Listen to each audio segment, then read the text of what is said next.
ahora mismo en la mano. Es una fotografía que me enviaba no cualquiera persona, sino un familiar muy querido. Y además la adjuntaba no con un texto, sino con una expresión de auténtico terror. Y ahora que tengo la fotografía que le estoy viendo aquí en el estudio de una de la cadena SER, yo entiendo ese terror.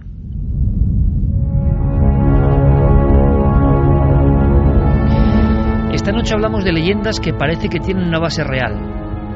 Leyendas que, a fuerza de repetir la palabra, el concepto leyenda, hemos creído que solo son fantasía. Y muchas veces la leyenda, urbana o no, es una forma de aproximarse a cierta verdad, que a veces se aparece, se aproxima, nos manifiesta su extrañísimo y complejo mensaje.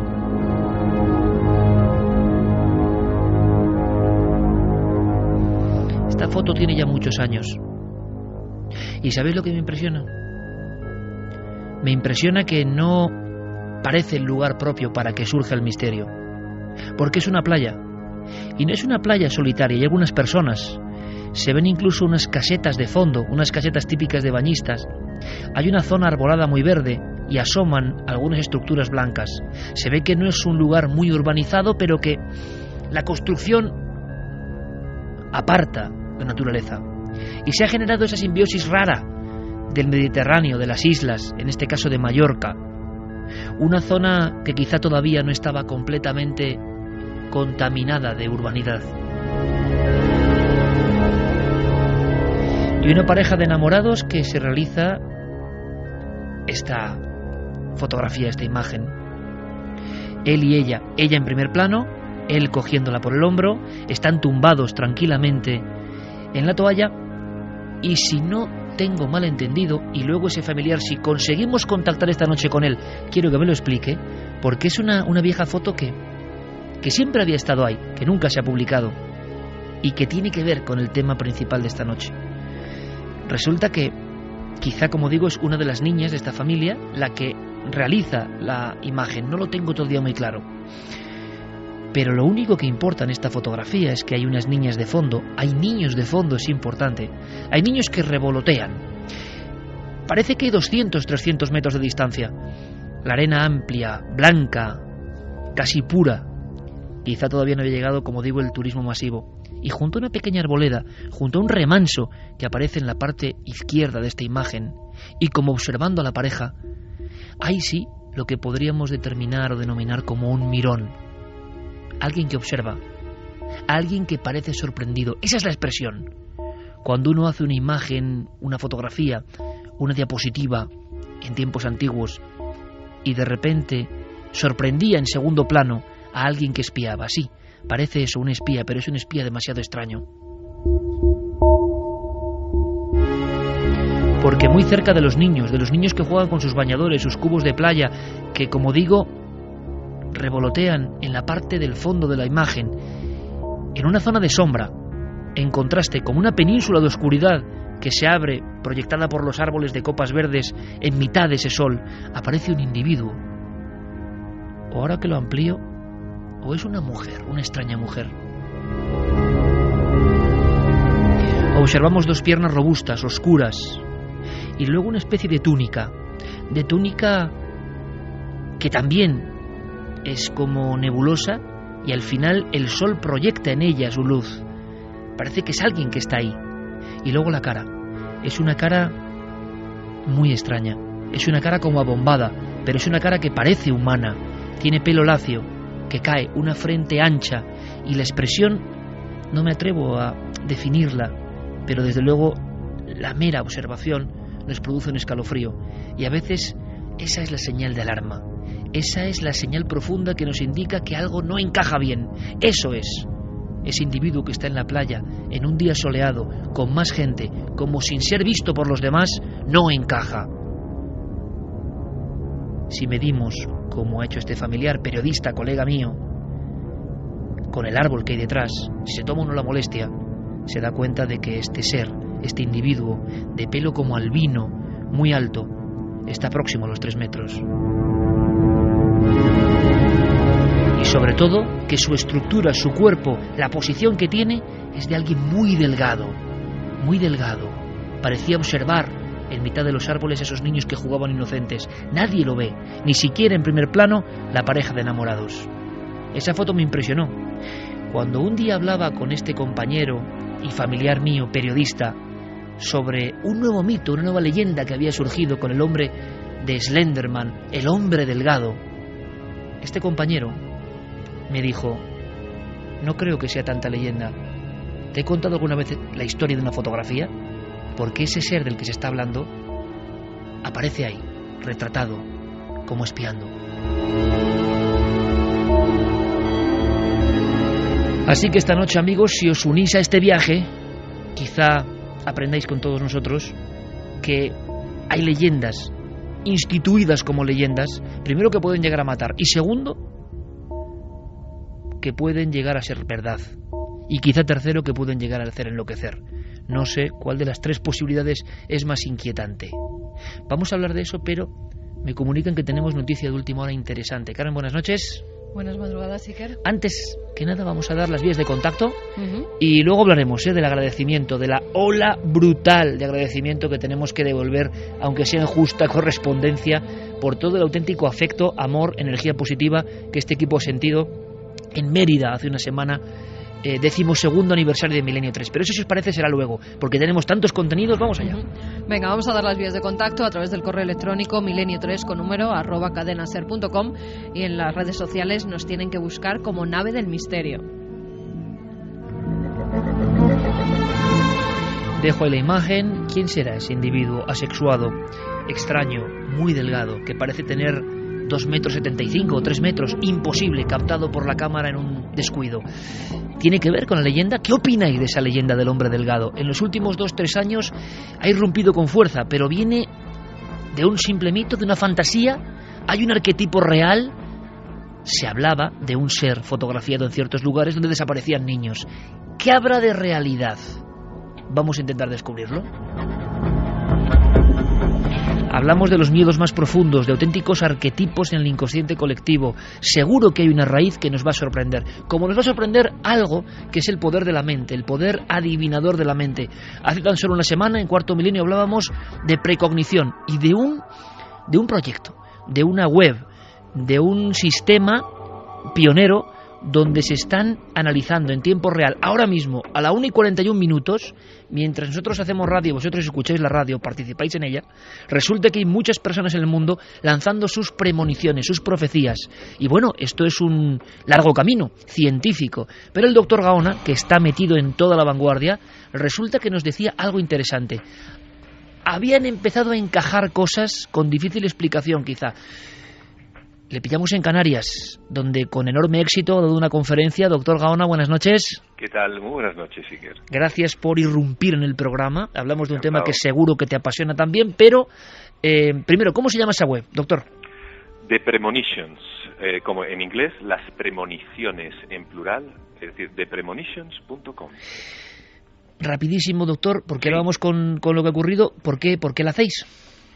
Bueno, lo que queremos realmente es ver si esas premoniciones que muchas veces la gente dice de tener de manera aislada y que nunca hay manera de comprobar, pues lo que hemos hecho es establecer una base de datos con que puedes escribir la premonición, cuándo crees que va a ocurrir y una serie de características.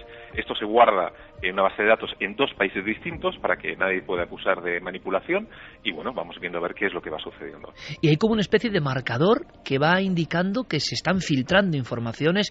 Empecemos por lo más común. ¿Qué estáis recibiendo en estos primeros días de trabajo puramente científico? ¿Qué es lo que la gente más cree presentir, doctor?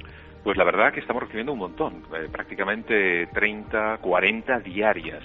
Y bueno, advierten sobre todo tipo de catástrofes naturales, terremotos, revueltas políticas, incendios, caídas de aeronaves, es decir, lo que la mayor parte de la gente pudiera en un momento dado imaginar, ¿no?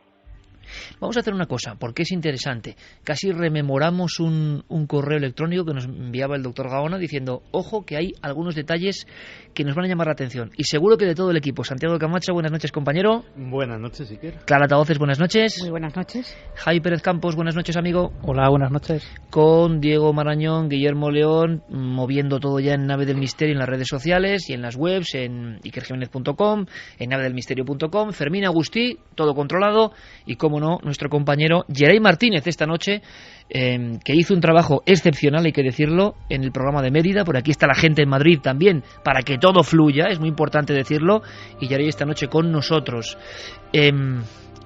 Doctor Gaona, resulta que hay un pequeño detalle, o un gran detalle, que te llama mucho la atención y que quiero que nos cuentes, porque nos vamos a quedar, creo que todos, impresionados. ¿Carambola o algo más? Yo no lo sé. Pues sí, ocurrieron justamente antes de ayer, es decir, el jueves. A partir del jueves comenzamos a recibir un montón de premoniciones de que va a ocurrir un atentado contra un jefe de Estado de una gran superpotencia durante una reunión en el norte de Francia. Algunas de las premoniciones, una de ellas particularmente además indicaba que iba a sufrir un ataque directo. ¿Cuál fue nuestra sorpresa cuando el mismo jueves, prácticamente por la tarde, una de las mujeres de Femen, en este mensaje a propósito nos decían que veían como una persona atacaba directamente al presidente Putin? Se mencionaba a Putin directamente. En una de ellas, exactamente sí, como visualizaba ese ataque con un cuchillo o con un objeto.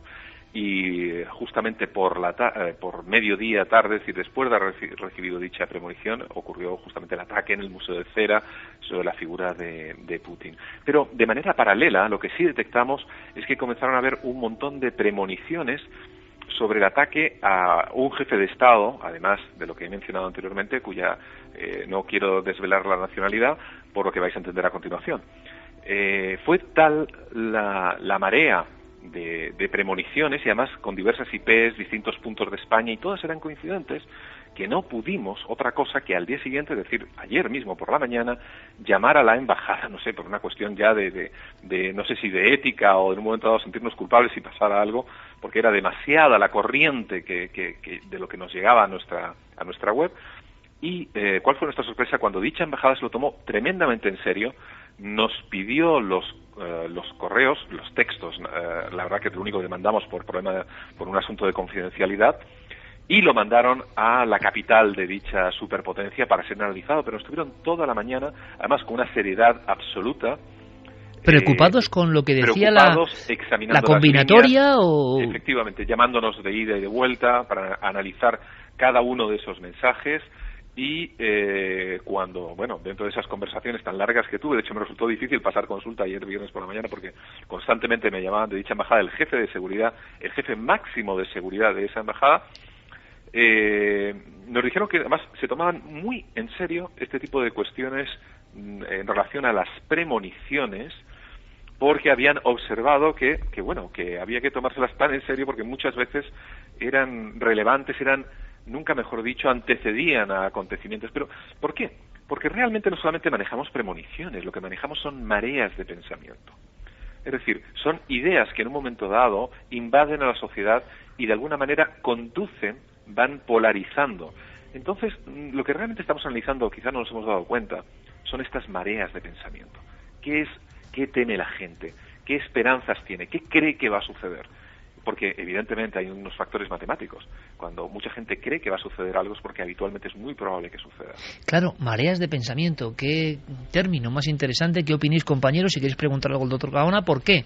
Porque resulta que ya no es solo que digan va a haber un atentado contra Putin, que alguien lo vea con un cuchillo, que dices, bueno, imagino que puede haber premoniciones de todos los jefes de Estado. No sé si ocurrirá eso, doctor, pero que se produzca justo ese símbolo, ¿no?, de que alguien apuñala su figura de cera, pues llama la atención, evidentemente. Pero por otro lado, estamos viendo cómo se aceleran, cómo surgen hacia una cúspide de montaña y cómo bajan, ¿no?, hacia una vaguada los pensamientos, cómo de repente en determinadas horas, no sé si todavía hay estudio de a qué horas o qué días, las personas tienden a premonizar, ¿no?, a decir cosas, a profetizar de alguna forma, y eso puede leer una angustia concreta. Yo creo que es un interesantísimo plantel de posibilidades y tendremos que estar muy atentos, ¿no, compañeros? Porque esto, cada X tiempo, por lo menos hay que revisarlo, porque por vez primera tendremos una batería, no a posteriori, no a toro pasado, para saber si la gente de repente tiene una angustia que se cumple. De hecho, el trabajo que está realizando nuestro amigo el doctor Gaona, en el fondo se parece mucho a lo que están haciendo servicios de inteligencia de todo el mundo, sobre todo que sepamos los norteamericanos y los británicos, analizando cantidades ingentes de eso que se llama el Big Data, del tráfico enorme que todos los días surca Internet en las más variadas formas, y pretendiendo sacar de ahí, la gente cree que le están intentando espiar a él en concreto, que están intentando averiguar el nombre de su amante y si tiene pufos con Hacienda. No, realmente lo que quieren sacar son las tendencias genéricas de la sociedad, saber hacia dónde va la gente, incluso mucho antes de que la gente lo sepa, y ir encontrando luces rojas, ir encontrando señales de alarma que les indiquen cómo actuar en situaciones futuras. Y en el fondo, ese registro de premoniciones que está llevando a cabo el doctor Gaona es una de esas luces rojas. Si de repente muchas personas coinciden en un mismo hecho, no lo vamos a llamar algo paranormal, simplemente una parte de su cerebro está detectando, está trabajando con datos que conscientemente no lo saben. Buenas noches, José Miguel. Yo quería preguntarte un dato, a ver si es posible, que aún tengáis, igual es pronto para tener esta información, ¿no? Pero de los avisos que os llegan de presuntas premoniciones, ¿se da la circunstancia que os explican si son, por ejemplo, a través de sueños o estando despiertos? ¿Hay algún dato en este sentido? Evidentemente lo preguntamos. Muchos son sueños y nos escriben prácticamente al despertar. En otras ocasiones son literalmente, no sé si llamarlos visiones en un momento dado. Es uno de los factores que sí tomamos en consideración. Pero parece que el tema de las visiones, premoniciones, precogniciones se dan, por lo que estamos viendo estadísticamente, llevamos 400 y pico en nada, en 10 días. Se dan sobre todo prácticamente en los momentos durante el sueño y son escritas nada más despertar, ¿no? Como si esa alteración de estado de conciencia facilitase de alguna manera este tipo de cuestiones. O sea, se provocase un gran estrés, alguien ha vivido una ensoñación, algo que le parece que tiene una información vital y quiere darla. Así que lo que hacemos aquí es dar altavoz de premonitions.com, doctor Gaona, proyecto científico que creo que por una vez hay que ayudar a tope, todos. ¿Por qué? Porque estamos hartos, se nos llena la boca muchas veces, la ciencia no hace caso. Bueno, cuando la ciencia hace caso, lo que hay que hacer es ayudar, y cualquier persona que pueda contribuir a este gran proyecto científico, yo creo que merece la pena que lo haga pues a pecho descubierto y sin red. A mí me gustaría preguntarle al doctor si existe alguna premonición a lo largo de esas 400 y pico que ya habéis recibido que se repite especialmente y que todavía no haya ocurrido, que quizá pueda ocurrir a lo largo de los próximos días. Bueno, pues sí, parece existir en una corriente de pensamiento que se traduce en estas premoniciones en cuanto, sobre todo, a una deflagración de un conflicto mundial. Parece que eso está como en el inconsciente colectivo de todo el mundo. Entonces, muchas personas dicen ver dentro de poco una extensión de una serie de guerras, particularmente en Europa, que nos van a llevar al desastre, ¿no? Eso es quizá una de las que más se repiten. Sin embargo, hay algunas otras que son sumamente interesantes. Lo que pasa es que por razones obvias no las estamos publicitando antes de la fecha de caducidad, pues para no influir evidentemente sobre los siguientes que van en un momento dado escribiendo dichas premoniciones, ¿no? Pero las iremos. Tenemos varios planes a la hora de ir haciendo públicas de una manera estadísticamente estructurada, como he dicho, para no influenciar, para no crear una tendencia de opinión, como es lógico, claro, si no alteramos el propio proyecto. Lo interesante, doctor, es que si ocurren cosas que ojalá no sean negativas, yo creo que el pensamiento de la guerra, del gran apocalipsis, es también un arquetipo común, ¿no? Y imagino que habrá muchas personas que siempre piensan en esa vía. Es muy bueno dar a conocer el programa, que utilicemos el vehículo del programa también nuestro para fomentarlo. ¿Por qué? Porque si ocurre algo y de repente vemos estadísticamente que muchas personas, como hace la informática, detallado que fue antes, acertaron, pues ahí tenemos ya un material interesantísimo. Doctor, muchísimas gracias por tu ayuda como siempre. Sé que has tenido baño de masas y muchísimo afecto, cosa que nos alegra mucho porque eres parte de este equipo. Gracias, doctor. Gracias a vosotros y tener la seguridad además de que en cuanto haya nuevas noticias seréis los primeros en saberlo. Un abrazo. Igualmente.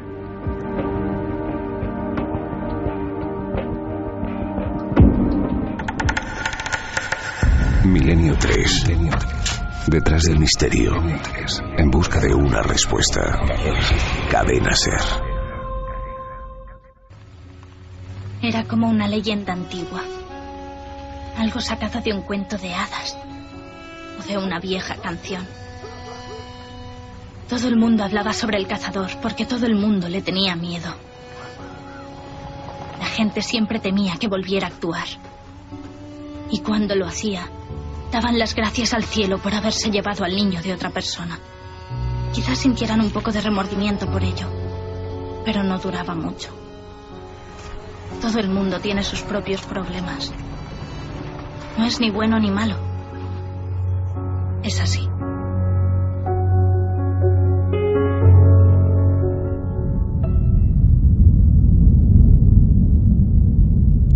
Y 53 minutos. Acabamos de escuchar un corte de la ficción. Los mitos, leyendas urbanas o no, acaban saltando incluso a la gran pantalla y se convierten en nuevos mitos que se van reforzando. El hombre delgado, el hombre que observa, que espía, el hombre, el cazador, el espíritu, la propia naturaleza demoníaca o daimónica que nos reta, nos atrapa, nos elimina.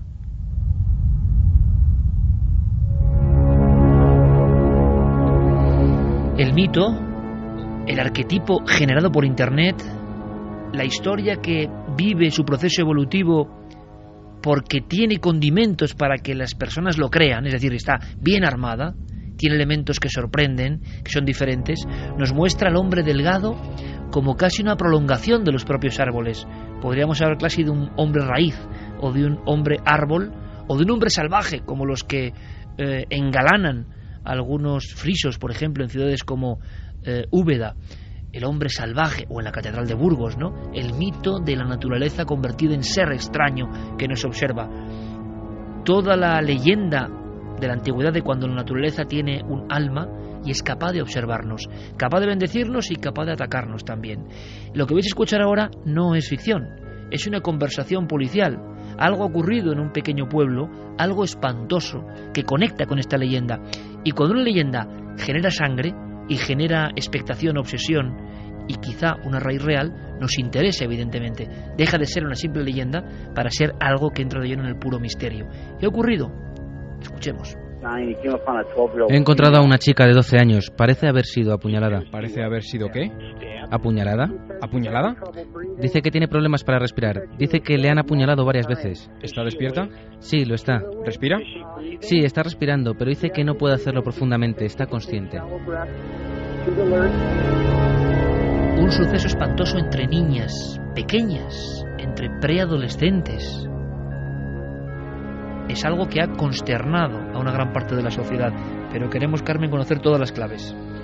Pues sí, la voz que oíamos, aparte de la del policía, era de un ciclista que encontraba a una joven, a una chica de 12 años, medio muerta, tenía 19 puñaladas en casi todo su cuerpo, alguna muy cercana al corazón, y quien había apuñalado a esta pequeña no era ni más ni menos que dos de sus amigas, Morgan Geyser y Anissa Weye.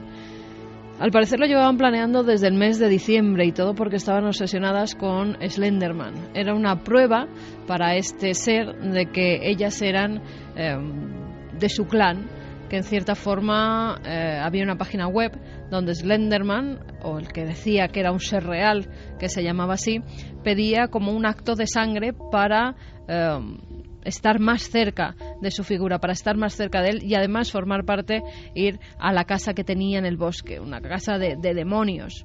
Estas niñas, al parecer obsesionadas con esta figura, leían constantemente cosas, relatos que salían sobre él, miraban todas las fotografías en las que presuntamente Slenderman aparecía, hasta tal punto que parece que incluso sus padres también eran fans de este personaje que es de ficción, que surgió en un concurso en el año 2009, pero hasta tal punto que muchas personas, sobre todo preadolescentes y adolescentes, creen que es una figura real. Creen que verdaderamente es un hombre que se aparece en algunas circunstancias y al que se tiene que rendir culto si quieres formar parte de lo que ellos llaman la sociedad de Slenderman. Con lo cual, desde diciembre querían llevar a cabo el asesinato, lo intentaron en varias ocasiones, pero en ninguna de ellas llegaron a cometer el acto, hasta que esta semana sí por fin lo consiguieron en una zona boscosa donde llevaron allí a su amiga y, sin pensárselo dos veces, 19 puñaladas la setearon por todo el cuerpo. Estas niñas están detenidas, van a ser juzgadas como adultas y se enfrentan a 65 años de cárcel.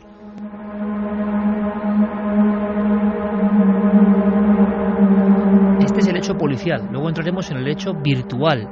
¿Qué es eso de una web? ¿Qué es eso de un mito que surge además conscientemente por parte de fantasías de personas, y un problema enorme del que si queréis hablaremos y podéis debatir con nosotros a través de las vías de contacto. La delgadísima línea que separa ya no la vida y la muerte, ¿no? Es esa pobre niña que esperaba ir al bosque con sus amigas, de todo menos que le iban a intentar matar. Sino delgada línea, la finísima línea cada vez más extendida, más frágil, más invisible, entre la ficción y la no ficción. Esto es un ejemplo de un mundo donde ya, claro, Slenderman claro que existe. ¿Y por qué digo esto? Y alguno dirá, que no, que ya. Que lo que estoy diciendo es que claro que existe en cuanto se derrama sangre en su honor. ¿Cómo no va a existir? Si hay personas que creyendo en un personaje, aunque sea de ficción, hacen atrocidades como esta. Por eso han existido los dioses que pedían sangre. Esto en el fondo es el revivificar a través de Internet, parece mentira, la presencia del que pide una especie de tributo para estar próximo a él. Es una especie de resurgir de un mito tan antiguo como el ser humano. Es decir, que las pulsiones de personas como estas niñas, sus padres, en el 2014, no están muy lejos de aquellas otras que ponían un altar de sacrificios y escuchaban la voz del Dios. Ahora la pregunta, porque alguno que no somos nosotros y va de pope, y no es que esto es una leyenda que surgió, si quieres profundizar de verdad, tienes que preguntar. Imagino que vosotros queréis saber la respuesta, yo no la tengo, pero sí tengo la pregunta, ¿qué es? ¿Esta ficción surge porque sí? ¿O esta ficción se envuelve de un montón de fantasías que en el fondo siempre revolotean a nuestro alrededor y en el fondo también son un ejemplo de una naturaleza que hemos presentido, hemos sentido cerca? Porque en la crónica artística de todos los tiempos, de todas las culturas, os aseguro que hay figuras, mucho antes del 2009, idénticas a Slenderman.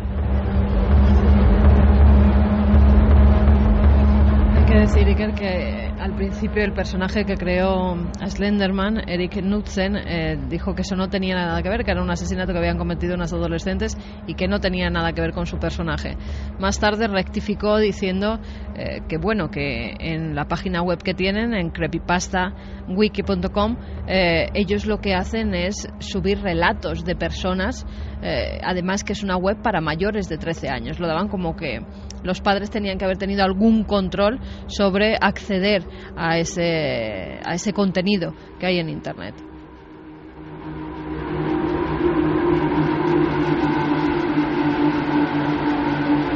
Conversación con el jefe de la policía de este lugar siempre tranquilo, que de repente se ve azotado por una cosa que viene de muy lejos. Alguien ha tomado por cierta la historia y ha hecho caso a unos programas, y unas niñas han querido matar a otra de sus colegas de 12 años, repito, 19 puñaladas. ¿Qué clase de resortes profundos? Repito, si queremos ir al trasfondo y no quedarnos en la noticia y decir que es un mito, que eso ya lo sabemos, es que resulta que el mito se alimenta de una fuerza poderosísima desde el principio del tiempo, y las personas de repente tienen una ira incontenible que parece extrahumana. ¿Qué podían pensar esas niñas apuñalando a la otra? ¿Qué estaban haciendo? ¿Un auténtico rito de sangre? ¿Cómo alguien puede creer eso hoy? Bueno, ese es el gran misterio. ¿Por qué ocurre hoy? Desde luego el oficial jefe de policía no podía creerlo. No lo entiende, claro.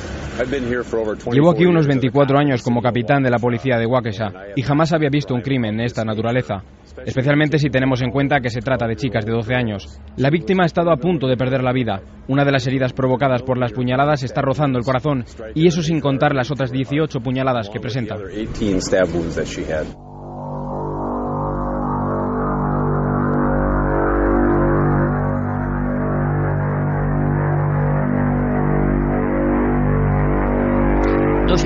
Yo sigo, sin embargo, con el recuerdo de esa fotografía y de otras. Hay otras fotografías en nuestro país, sin salir de nuestro país, donde de pronto surgen seres, y algunos nos ha llegado y hemos analizado en Cuarto Milenio a lo largo de tantos años, donde lo que se manifiesta bien puede ser una ilusión nuestra, de acuerdo, nuestros ojos ven algo que queremos ver, entonces si lo queremos ver es porque está proyectando desde nuestro subconsciente. ¿Por qué? Unas formas muy definidas, el hombre delgado, huesudo, que parece un espectro, que parece que no es ni vivo ni muerto, que parece de otra realidad. Pero no hablábamos la semana pasada compañeros, con Gonzalo Pérez Sarró, y nos decía que en una tapia de un pueblo de Extremadura, de repente al volver por la noche, un hombre ponía su mula entre la tapia y él, como resorte, un hombre valiente, pero como resorte porque veía una sombra delgada, finísima, casi parecía observar el inflamarse del pecho, del tórax, de esa figura esqueletiforme, envuelta en una capa o piel, que le esperaba. Siempre estas figuras, sea lo que sean, sea nuestro pensamiento, sea lo que vosotros podéis añadir, posibilidades infinitas, aparecen como siendo sorprendidas, como una parte de la naturaleza que no estaba en ese guión que tenemos de lo lógico. Entonces, a lo que voy es que mucho antes del 2009, estas figuras han sido soñadas, han sido creídas, han sido creadas, pero han estado ahí en el inconsciente colectivo humano desde siempre. Y yo, es más, me voy a mojar. Yo creo que Slenderman puede existir. Puede existir físicamente. Yo creo que alguna de esas fotografías que aparecen en Creepypasta y en algunos sitios, a lo mejor alguna es auténtica, a lo mejor no es un trucaje. Lo he contado alguna vez, pero creo que es un concepto lo suficientemente interesante como para repetirme. Imaginaos la escena. Un joven monje tibetano lleva días en su monasterio meditando, quieto, rodeado de velas, rodeado de incienso, bajo la atenta mirada de sus maestros. Y un día, de repente, como salida de la nada, aparece una mariposa. Revolotea y se escapa por una ventana. No es la visión de una mariposa. Ha aparecido una mariposa de verdad. Es lo que llaman un tulpa. La plasmación en un ser real del flujo mental, del poder mental, de la imaginación, de la evocación y de la concentración de ese joven monje que tiene que pasar esa prueba antes de ser iniciado en los grados más importantes del sacerdocio tibetano. Los tibetanos creen en los tulpas, lo creen porque dicen que los crean y dicen que los han visto. Slenderman nació en 2009 y probablemente es la primera leyenda urbana a gran escala nativa real de Internet. Si un monje solitario puede crear una mariposa, millones de mentes jóvenes en efervescencia, unidas por la red, creyendo en el mismo personaje, podrían crear un tulpa, podrían crear no una imagen, sino un ser real.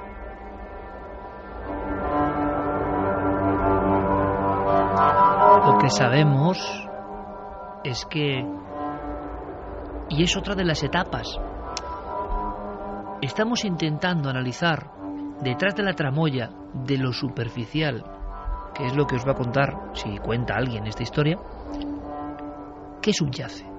Aquí está el misterio de los misterios. No podemos quedarnos como unas niñas han atacado a alguien, creyeron un cuento en internet y punto. Porque el tema es mucho más grave, es más profundo. El tema habla a lo hondo del ser humano desde hace mucho tiempo. Y lo hemos dicho 1000 veces. Todas las civilizaciones tienen sus Slenderman particulares. ¿Eran también ficción? ¿Hay un latente miedo que hace que dibujemos nuestros demonios? ¿Slenderman sería el demonio que rapta niños moderno adaptado a la red? ¿Por qué ha triunfado? Es decir, ¿por qué sí ha sido creído? ¿No estamos en un mundo que ya no cree casi nada? ¿Y por qué de repente, a partir de 2009, hay algo en esa forma? Hay algo en esas imágenes trucadas, ojo. Pero, dice Santiago Camacho, ¿y si alguna es real? Yo eso no lo sé. Lo que sí sé es que tengo de antes imágenes de algo muy parecido. Nadie habló de Slenderman porque nadie sabía de la existencia de ese término, ni siquiera. Ahora lo que ocurre en ese lugar, donde Carlos nos ha comentado que ha habido un crimen que por fortuna no ha acabado en muerte, parece increíble también, 19 puñaladas y no la han matado. La niña ha tenido mucha suerte. ¿Pero qué ocurre ahora? Pues otra muchacha lo cuenta. Lo que ocurría en la antigüedad, que el lugar quedaba marcado. El bosque concreto, quedados con esta definición, el bosque, porque Slenderman sería un ser del bosque, un ser de esa naturaleza que se resiste a ser dominada por el hombre. El hombre está acabando con la naturaleza, es una idea que tenemos todos dentro de la cabeza, metida muy profunda. Y la naturaleza tiene sus resortes, tiene sus venganzas. Las más evidentes, los golpes impresionantes, ¿no?, del mar, del viento, del fuego. Pero también hay una naturaleza profunda, daimónica, simbólica, que de vez en cuando nos aterra. ¿Por qué nos da miedo la película cuando la vemos en un primer impacto, La bruja de Blair? Porque en el fondo el bosque es el protagonista. Un bosque y una oscuridad tremenda. Bueno, pues esa oscuridad para los antiguos también cobraba forma. Y se extendía el miedo.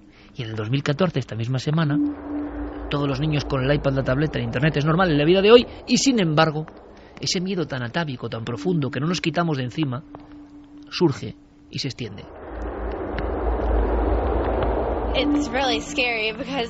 Da bastante miedo porque parecía muy normal. Me daba miedo volver a la escuela, no quiero ir. Estábamos juntas en un grupo de trabajo y parecía completamente normal. Era muy agradable y tenía mucha energía.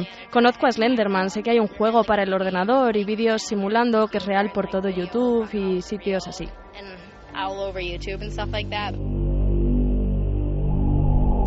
Diego Morañón, compañero, buenas noches. Muy buenas noches, Iker, ¿qué tal?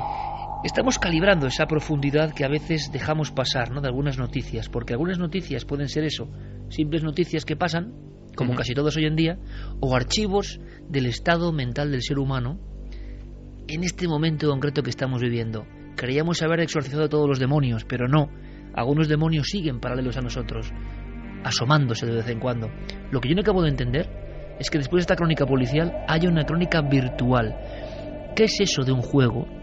¿Cómo es posible que haya unas órdenes? ¿Cómo es posible que alguien, porque imagino que habrá un responsable, es decir, alguien que hace esa web o esas webs donde se pide un pacto de sangre casi, o sea, es como la cabeza de la verdad antigua que lanzaba una simbología y la persona tenía que matar a alguien o sacrificar a alguien. Eso es el dios azteca, el sacerdote abajo, una señal y hay que sacarle el corazón a alguien. Esto es a otro nivel, con internet por medio, pero ¿cómo es posible? ¿Se ha detenido alguien de programación de esa web? Es que no acabo de entender muy bien este limbo de la nada, ¿no? Hay una web donde se estimula o las personas creen que hay que hacer un acto criminal y no pasa nada. No, donde se dice en un relato que todo es ficción, ¿eh? Se dice que todo es ficción, claro, y en ningún momento eso queda como velado. Exactamente, no. Se dice desde un primer momento que todo esto es una leyenda, que todo esto es una ficción y que la gente puede, si quiere, en algunas de las webs subir sus relatos en torno a Slenderman. El problema es que muchas personas creen que cuando se dice que es leyenda es verdad.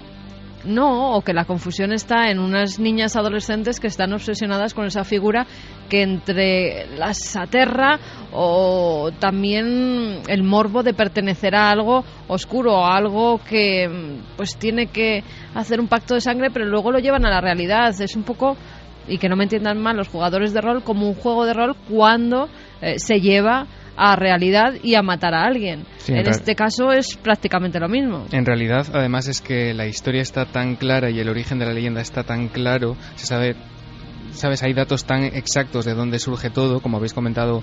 Todo esto tiene como partida una página web, un foro. Something Awful fue un concurso fotográfico hace 5 años, tal y como comentaba Carmen. Y se hizo un concurso entre internautas a ver quién conseguía, digamos, la foto más espantosa o más terrible, la que provocase más escalofríos. La ganadora fue la primera de las fotos de Slenderman que circuló, que era que mostraba una imagen tomada en una especie de patio escolar con unos niños jugando en un tobogán, y a su fondo aparecía pues este personaje de gran estatura, se dice que de unos más o menos 3 metros, con unos brazos muy largos e incluso en algunas representaciones como una especie de tentáculos que parecen salir de su cuerpo. También es curioso que no tiene rostro, es un ser prácticamente al que no se puede identificar. Y bueno, Iker, además... Pero es curioso, Diego, el hecho de que no es precisamente un monstruo horrendo, horripilante, espectacular. Yo a lo que voy es a la fuerza de los arquetipos. Es decir, ese concurso para aterrar, resulta que gana algo que tampoco es tan terrorífico, pero algo tendrá, a algo nos llama, a algo profundo nos habla, cuando gana, directamente gana, y luego tiene esta vigencia como mito real hoy. Pues es que quizá además es la evolución de mitos que todos llevamos muy dentro. Al final, este personaje modernizado y adaptado a la realidad que todos conocemos en 2014 no es más que la evolución de mitos que siempre han estado ahí, como el hombre del saco, ¿no? La verdad es que además es una conjunción de fuerzas, de talentos, si lo quieres llamar así, Iker, porque cada nueva aportación iba dando al mito pues algo más, un aspecto más terrible, ¿no? Después de esa imagen llegaron los relatos creados por fans de esa imagen, los llamados creepypastas, tal y como apuntabais, que son básicamente relatos, historias inventadas de terror que se iban publicando en internet y que iban circulando de boca en boca, tal y como sucede con cualquier leyenda urbana que conocemos desde hace decenas de años. ¿Qué pasa? Que el mito se viraliza y a partir de ahí este personaje salta desde esos relatos virtuales y de esas fotografías en foros a juegos a videojuegos, ¿no? de terror sociológico, es decir, las empresas de entretenimiento saben perfectamente qué es lo que tienen que hacer con ese mito viral que está se ha convertido en película, de la cual hemos puesto un documento sonoro. En varias películas. Eso que escuchábamos era El hombre de las sombras, pero hay por lo menos otras 2 películas en preparación que todavía no han llegado a España, que están a punto, y que están a punto de llegar a las salas, unas con más presupuesto que otras. Pero no solo eso, Iker, hay videojuegos, hay aplicaciones para móviles en las que la leyenda es protagonista, falsos documentales, tal y como apuntabas tú también, al estilo del proyecto de la Bruja de Blair. En fin, hay todo un universo de merchandising alrededor de esta figura del Slenderman, e incluso además lo curioso es que no solo la historia, digamos, continúa y se hace más grande, sino que los propios fans inventan el pasado, o sea, obvian absolutamente ese origen perfectamente catalogado, identificado, y se inventan incluso grabados del siglo XV y del siglo XVI mostrando una especie de esqueletos que serían las primeras representaciones, según ellos, hay que dejar claro que esto es absolutamente falso, del Slenderman. O sea que el trabajo, como ves, es titánico y muy coral. Es curioso porque es una forma de respuesta del siglo XXI ante un mito, pero es que no tendrían que inventar nada, porque hay grabados reales y documentos absolutamente reales, algunos los hemos visto, donde aparecen este tipo de figuras idénticas, muy parecidas, como una presencia, como se hablaba en la antigüedad, le hemos dicho 1000 veces, de la sombra, el concepto de la sombra, permanentemente, y hay estudios muy sorprendentes, ¿no?, de lo que significaba la sombra, por ejemplo, para griegos, etruscos, mesopotámicos, y surgía ahí, y estaba como su propio mito. Ahora, que hoy en día un mito pueda matar es...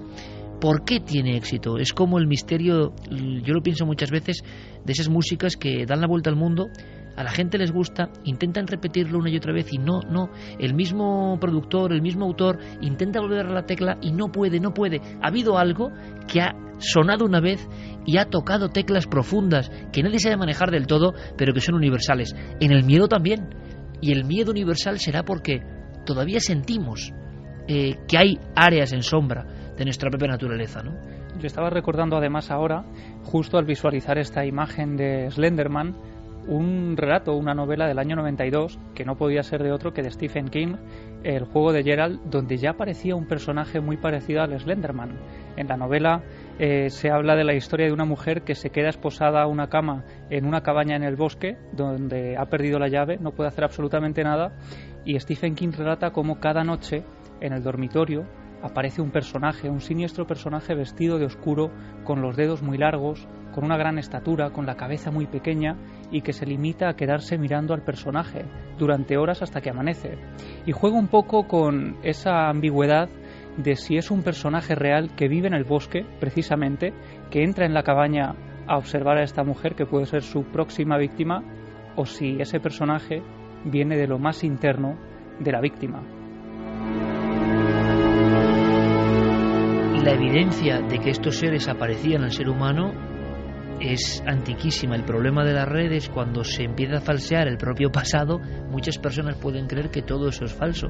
Nosotros, por ejemplo, en este mismo verano, en una exposición sobre arte mueble, el arte mueble es uno de los primeros artes de la humanidad. Se constituía sobre la superficie de huesos y muchas veces ha aparecido en las cavernas, no en las paredes, sino en esas realmente primorosas creaciones donde a veces aparecía una cabra, a veces aparecía un felino, Y de repente Carmen y yo nos quedamos en hueso, tallado en hueso, de bóvidos habitualmente, se acumulaban, nadie sabe para qué servían todavía hoy.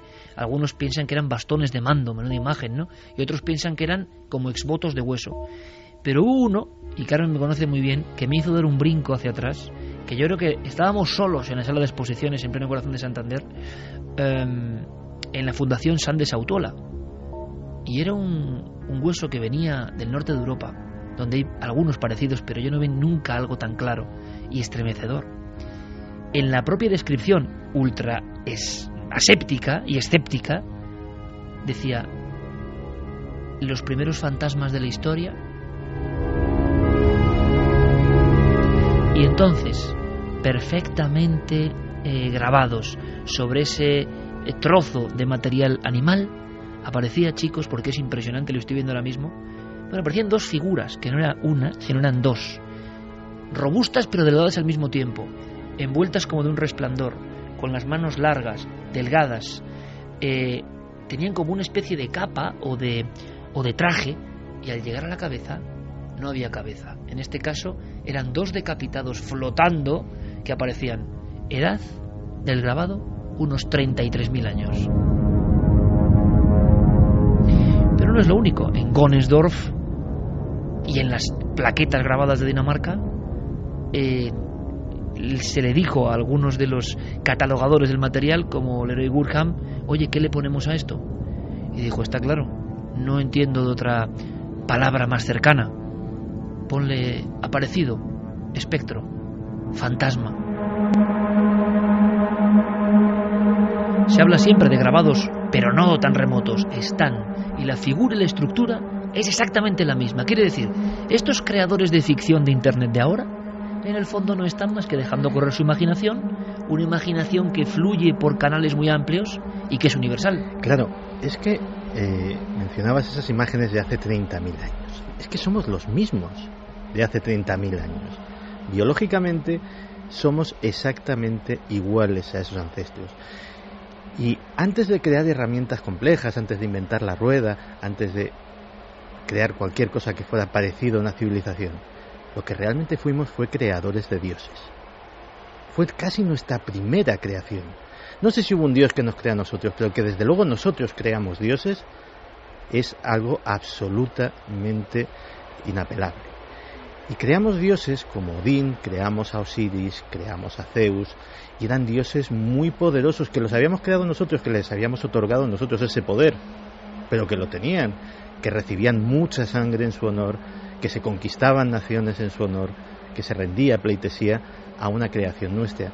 Y esos seres humanos de hace 30.000 años, creadores de dioses, somos nosotros, con ordenadores, con teclados, con internet. Y esa pulsión de crear dioses, ¿crees que en estos 30.000 años se nos puede haber apagado? Yo creo que no. Sí, pero es que además de crear dioses, creamos demonios. Porque a mí me parece muy interesante que todo este mito del hombre del bosque, el bosque sabemos que simboliza el inconsciente, aquello que está en nuestra raíz más profunda. La cara oculta. La cara oculta, que nos da miedo penetrar ahí y ver qué hay realmente, cómo somos nosotros, que hay esa parte que no mostramos, que ni siquiera nos queremos plantear. Eso es un poco ese mito. Pero además tiene una cualidad o defecto, según se mire, es en cierta forma su deformidad. Esa deformidad que lo hace demasiado delgado, muy alto, que no es como un ser humano normal. Esa deformidad, ese defecto es el defecto del ser humano, ¿no? El ser humano tiene esa parte luminosa, pero tiene esa parte de sombra que no quiere ver. El defecto de sí mismo, ¿no? De que existe esa maldad dentro de él en algunos casos. Y en esto que estamos hablando de crear dioses, resulta que lo que atrae a cierto número de personas son las figuras de maldad, no las figuras luminosas, no las figuras que dices, bueno, puestos a crear un mito, queremos un personaje bueno, ¿no? Un personaje que ayuda a los niños, que está con ellos, y no que los secuestra y se los lleva a un lugar, ni que pide cosas que hagan en su nombre y cosas malas. Ha dicho con altavoces porque esta noche vamos más allá del mito. Rompemos el cristal del puro mito, donde lo lógico es detenerse, y no, vamos más allá del mito. Yo estoy recordando ahora cientos de casos donde lo que se aparece es muy parecido a lo que han inventado ahora. Es decir, la invención viene después de la autenticidad. En el fondo es una especie de ensamblaje. Se van cogiendo cosas de los tiempos y al final quienes nos hablan, luces y sombras, empiezan a ser los mismos siempre. El diálogo es el mismo. Estoy recordando los sucesos de Vegas de Coria. Que alguien me explique qué era eso. Un ser delgado, famélico, con una especie de capa mucho más alta que cualquier persona, es más, como dos adultos uno encima de otro, y cuando se veía sorprendido se lanzaba por los barrancos. Hay un caso no tan conocido que se me pone la carne de gallina porque me estoy viendo a mí mismo en una ladera en ese pueblo entrevistando a la mujer del testigo, que estaba enfermo del miedo prácticamente desde entonces. Eusebio Iglesias, en pleno día, como esa foto que os he contado al principio, no hace falta que sea la noche, pero en un lugar más o menos conocido, pero es que hay un momento en que el campo, el territorio, se convierte en soledad y puede pasar cualquier cosa, y entonces en mitad del sembrado observa a lo que es la imagen del mito, la imagen de Slenderman, la imagen adaptada ahora mismo con un nombre y una circunstancia y un contexto actual. Pero para Eusebio, año 83, eso no era más que un extraño tipo que parecía, fijaos la descripción, un espantapájaros que él no había colocado. Y está ahí esperándole, recto, sin moverse. Solamente el pequeño viento le zarandeaba una especie de capa. Era el absurdo absoluto. Y entonces él, fijaos, pone el burro entre la figura y él. El sol es el sol del mediodía. Él está regresando y contempla perfectamente el brillo de esa figura, como si fuera de un cuero perfectamente reluciente. La figura respira. La figura es muy alta. La figura mide más de 2,5 metros. La figura tiene una cabeza pequeña y no llega a saber si tiene una especie de melena lacia. Es algo tan incomprensible para ese hombre que, ojo, repito, es que enfermó del miedo. Su mujer, a través de un ventanuco en el poblado de Vegas de Coria, nos lo comentaba como si mentásemos al diablo, y lo entiendo. ¿Y sabéis lo que escuchó Eusebio delante de ese ser? Coge miedo, se gira y empieza a caminar rápidamente. Sabe que el ser sigue allí, plantado como una torre humana, y él escucha una voz que no es la suya, una voz que no sabe si está allí o lo retumba dentro. A mí me impresionó mucho, que simplemente le dice al alejarse: ¿es que no me conoces?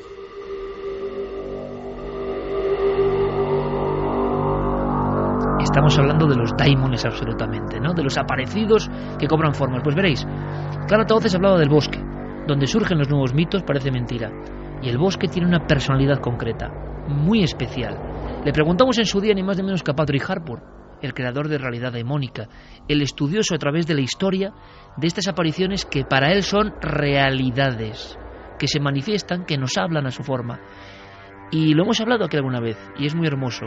Todo lo que tenemos de valentía, estamos interconectados, hablamos con los amigos, nos sentimos acompañados, se cae como un castillo de naipes cuando uno se mete 150 metros solo en la sierra, de verdad, solo de verdad, cuando uno se abandona en el bosque de verdad y empieza a pensar que todo eso también es un alma sintiente que le observa a uno.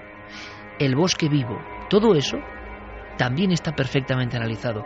Este documento de Patrick Harpur creo que pone colofón a esta historia y que además es especialmente atinado. En el fondo, no entendemos muchas cosas y la naturaleza se manifiesta ante nosotros con sus potencias y por eso nos seguimos sorprendiendo y nos seguimos fascinando y algunos obsesionando incluso con versiones modernas de todo este mito que a veces yo creo es mucho más real de lo que parece. No es que el mundo pueda vernos de la misma forma que nosotros a él. Por ejemplo, si decides ir a pasear por el campo, puede ser muy beneficioso, muy sano y positivo, pero de repente puedes llegar a lugares desoladores o a bosques extraños y puedes sentir que eres vigilado. Y a veces puedes experimentar pánico solo por salir a dar un paseo. Pánico viene del dios griego Pan, por supuesto. He escrito más de un artículo sobre estas experiencias, sobre gente caminando por el campo, que de repente se ven superados por la sensación de que el paisaje está vivo y es hostil. Y entonces comienzan a correr para salvar su vida. Esto le ha pasado a mucha gente. Le pasó a mi propio padre, y él no era un hombre que se asustara fácilmente. 2:27. Un mito moderno. por desgracia, el mito actualizado genera episodios dramáticos. Ojalá sea el último. Por supuesto, que no se enfaden nuestros jugadores de rol, que siempre que mencionamos jugadores de rol todo el mundo no, pero ha habido algún caso criminal que se relacione con el rol y que realmente es terrible. Cuando alguien se pasa de vueltas y confunde, mejor dicho, realidad y ficción, ¿por qué? Porque en el fondo las delgadas líneas no son fáciles y para algunas personas menos. Cuando has visto la fotografía, Carmen, de esa aparición con la que empezábamos esta noche, y que alguien me dijo a mí, mira, esto es como lo de Slenderman, pero de verdad, ¿qué sentido al ver esa foto? Es muy rara, ¿verdad?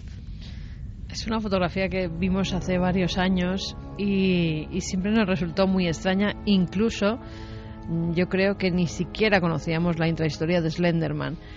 Habíamos visto un personaje extrañísimo atrás que parece no ver nadie en esa playa.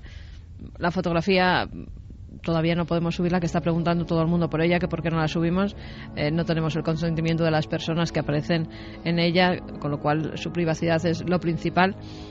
Cuando tengamos el permiso, si es que lo conseguimos, ya lo haremos, ya la daremos a conocer. Pero es el absurdo, es un día de playa, no hay nada que dé miedo, hace sol, la gente está jugando, esa pareja está pasando una mañana, una tarde, no sé qué sería, feliz, están sus hijas alrededor y de repente el absurdo aparece al fondo de la imagen. Hay una niña muy cerca o una mujer, no se identifica muy bien porque está bastante alejada. Ahí se puede medir la diferencia de altura que hay entre esa aparición y esa mujer, y parece que solamente la cámara ha sido capaz de captar esa imagen. Como alguien que es sorprendido, ¿verdad? Exactamente. Solo, además solo, sin nadie. Porque en esa escena nadie parece estar dándole importancia, ni nadie parece estar viendo a esa presencia tan gigantesca que por lo menos tenía que llamar la atención de los que había alrededor. Bueno, pues es que es lo que hablamos. Hay fotografías anómalas de plena confianza que resulta que reflejan ese mito, ese tulpa que diría Santiago Camacho, esa condensación de energía, aunque en esa playa tan apacible nadie parecía estar pensando en nada terrorífico, pero de repente el ojo de la cámara capta algo que quizá estaba ahí, y estaba ahí como sin ningún tipo de lógica, porque la vestimenta, si es que es una vestimenta, y sobre todo el rostro, un rostro como hinchado, deformado, incluso emborronado. Es muy raro, es una historia muy rara. Sí podemos conectar, creo, a las 2:30 en punto, con un joven periodista que además, hombre, es familia mía, es mi primo, y lo llevo muy a gala. Ahora es reportero de Más Madrid, donde se está curtiendo, madre mía, el reportaje diario del Madrid profundo. Yo creo que tiene mucho de aproximación a los misterios más terribles también, pero menuda escuela. Amayor Elizarri, compañero, buenas noches. Muy buenas noches. Tú no olvidas esta fotografía, ¿no? No, para nada, y he recordado el capítulo aquel de Diego Marañón, allá en septiembre de 2012. Recuerdo una conversación que tuvimos al acabar el larguero y cuando empezaba Milenio 3, la temporada pasada, hablando del hombre delgado, y recuerdo precisamente como os comenté, fuera de micrófono, aquella fotografía de una familia en confianza, de unos amigos, y que concordaba perfectamente con las características y con la descripción que habéis hecho en el programa. Y como bien has comentado, nada más iniciar Milenio 3 esta noche, es que la silueta de ese hombre, de la figura, de la presencia que aparece en una playa del este de Mallorca, pues es que concuerda perfectamente con todo lo que se ha comentado. ¿Qué te llama la atención especialmente? Yo recuerdo, hay que decir que son familia, no mía, pero sí tuya, y personas de la máxima confianza, y que ellos no vieron nada en ningún momento. Solamente al revelar la fotografía, porque es de revelado antiguo, hablamos ya de bastantes años, y ahí surge algo que yo no sé a ti qué te llama la atención, porque tú me hablaste de esa fotografía siendo pequeño, con un pavor que luego lo descubrí años después y me impresionó muchísimo. ¿Qué es la expresión, la altura, la figura, lo absurdo? ¿Qué es lo que más te llama la atención ahora revisitándola de nuevo? Sí, lo primero que hay que dejar claro, la fotografía pertenece a unos amigos y una familia de extrema confianza, o sea, es imposible que aquí haya truco, haya fraude.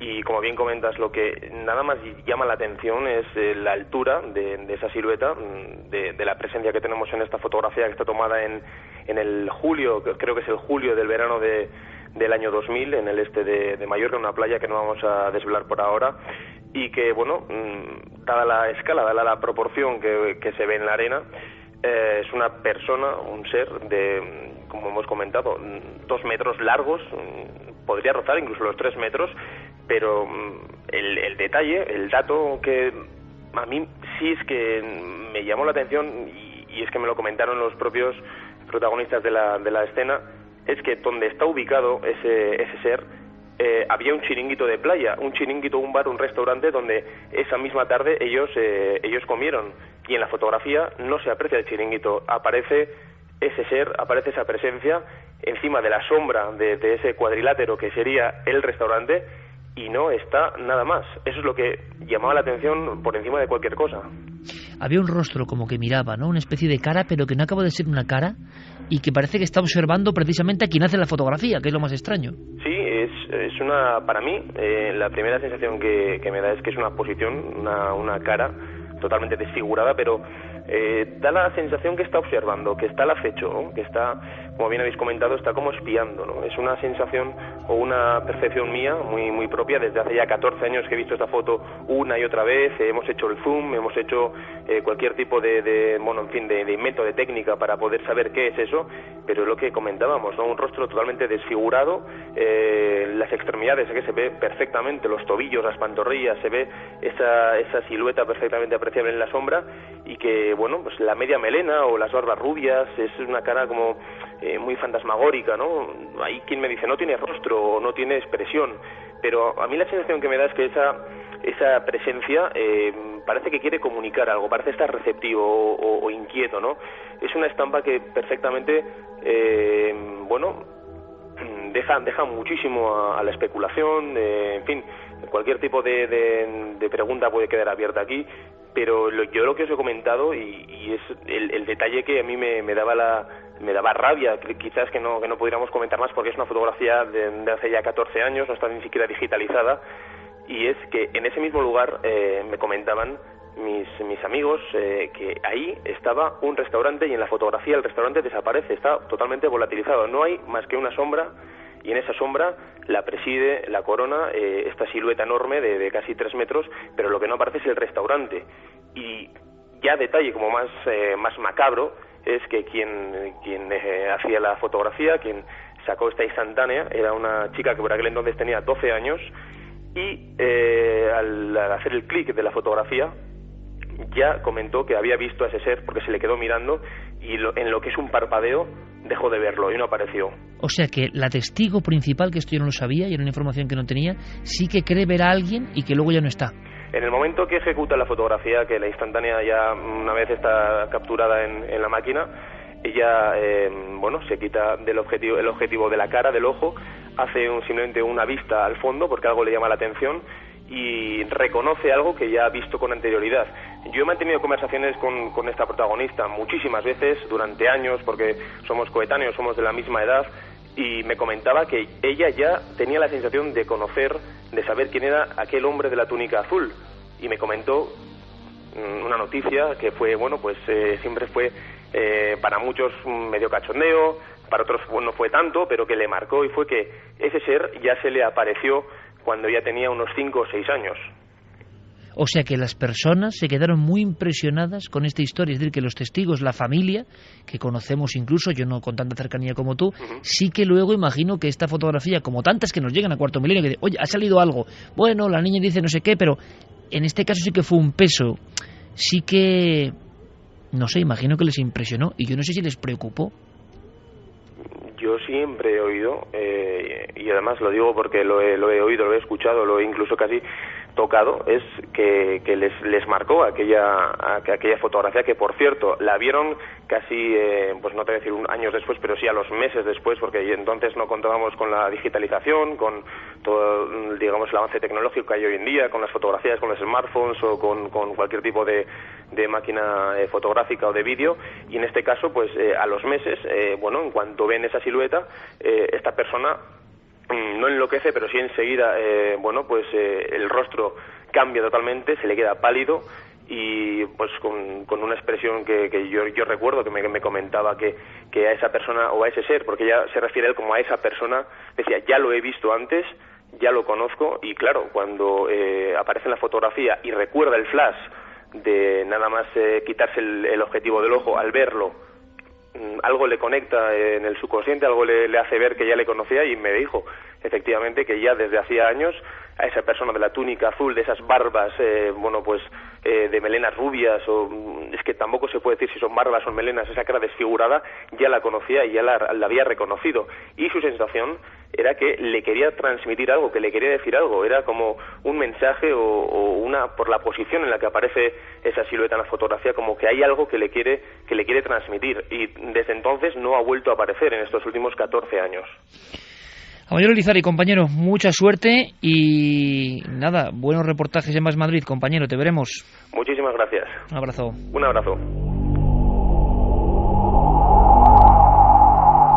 Resulta, y esto no recordaba, que la niña pequeña, que es la que hace, vamos a hacer la foto a los papás, ya había tenido algún tipo de aparición o de presencia. Claro, esto es lógico, es ilógico, y luego durante 14 años después no vuelve a ocurrir nada. Bueno, pues cosas que pasan, como tantos casos que nos llegan, que no sabemos interpretar del fondo, pero que yo hacía esa analogía, o la hacía más bien, mi primo mayor diciendo, es que esto que cuentan, que es absolutamente un mito, y que es un mito que está demostrado, resulta que hay fotografías que se le parecen mucho. Bueno, igual estamos en las orillas de un mundo, bueno, y si describimos a muchos tripulantes supuestamente de los ovnis, porque decimos que son tripulantes, o los testigos lo han creído, o ven una luz cercana, pues también se parecen mucho a algunas de esas figuras, ¿no? Es decir, no hay tanta diferencia.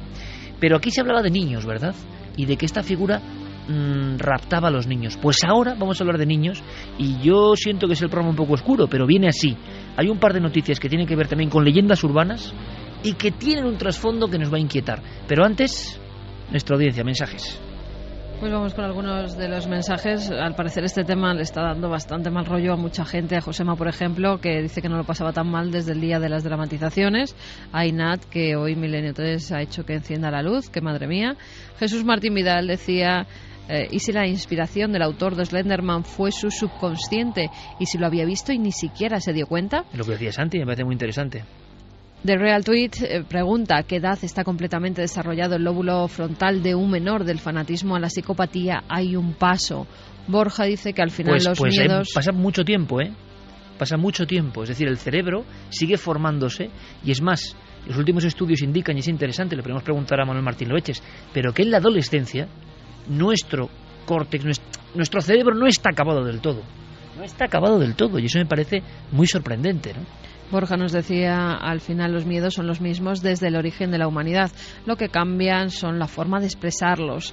Adrián Vélez, Slenderman es una criatura del bosque. ¿Tendría algo que ver con los Nightcrawlers de Yellowstone?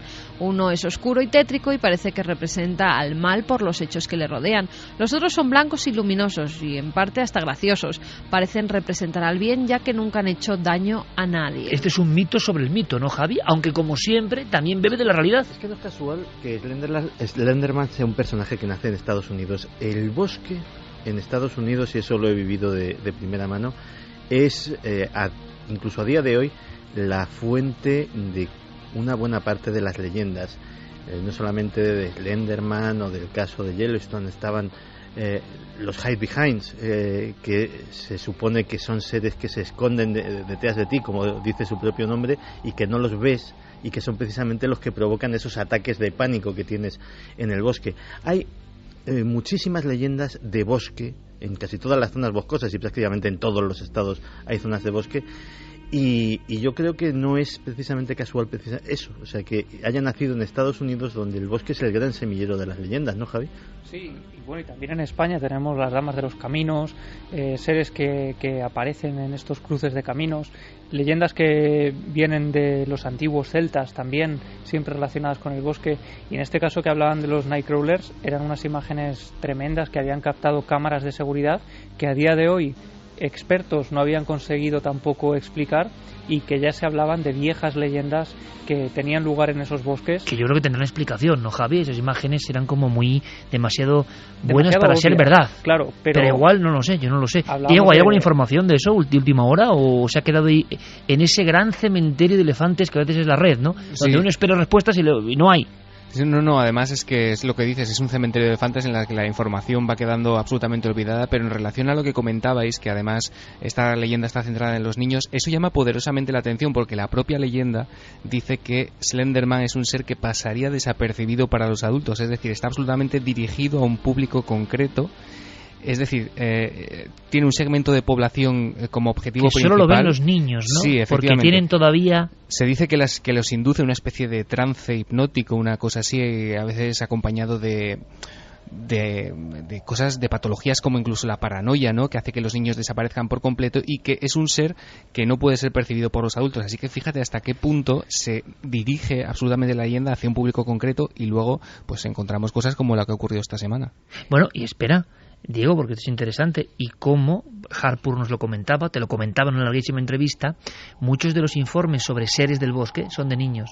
Por tanto, los adultos los despejan como que no tiene ningún sentido el ser de niños. Pero Harpur dice, es que se aparecen a veces a los niños porque son los que pueden verlo, ¿no? Y ahí está este juego extraño entre fantasía y realidad, pero que está muy latente, ¿no? Por cierto, una cosa, es que yo estoy un poco preocupado, porque Clara me ha hecho un par de miradas. Me ha puesto la carne de gallina Clara, le he pasado la fotografía de Marras, y no sé qué está pensando esta mujer. No, es que, claro, viendo la foto con más detenimiento y ampliando lo que es la cara, la impresión que da a mí, por lo menos, es que, como has dicho al principio, pudiera ser una mujer. Pero es que además, si me apuras, te diría que más que una mujer, o sea, es la imagen que tengo al ver, ¿no? Pero la sensación es como esas caretas que utilizan a veces en los atracos, en las películas americanas, que tienen caretas como de viejo. ¿Una máscara? Una máscara de vieja en este caso, porque a mí me da la sensación de que sí que tiene algo de melena.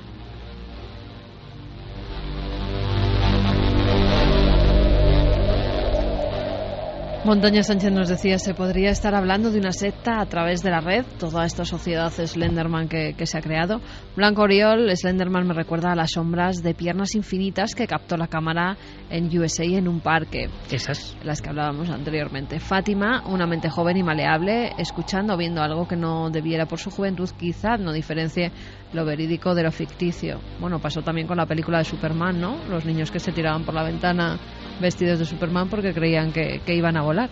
Bueno, pero y en España hemos tenido también otros casos con gente ya mayorcita que ha vertido sangre en nombre de viejas deidades. Hace unos años se descubrieron los cuerpos de una mujer y de una niña en una finca de un pueblo de Huelva, donde, bueno, estas mujeres, estas chicas, habían sido decapitadas por su marido, que era boliviano, y se había hecho ese extraño ritual porque los cuerpos aparecieron debajo de una pila de piedras. Se habían ejecutado a estas mujeres en agosto, precisamente cuando se rendía culto a la diosa andina Pachamama, y se atribuyó a que el crimen, el móvil del crimen, había sido precisamente un ritual a esta diosa andina. Diosa andina, que significa realmente la madre tierra en sí, la naturaleza, de donde surgen todos los ángeles y demonios.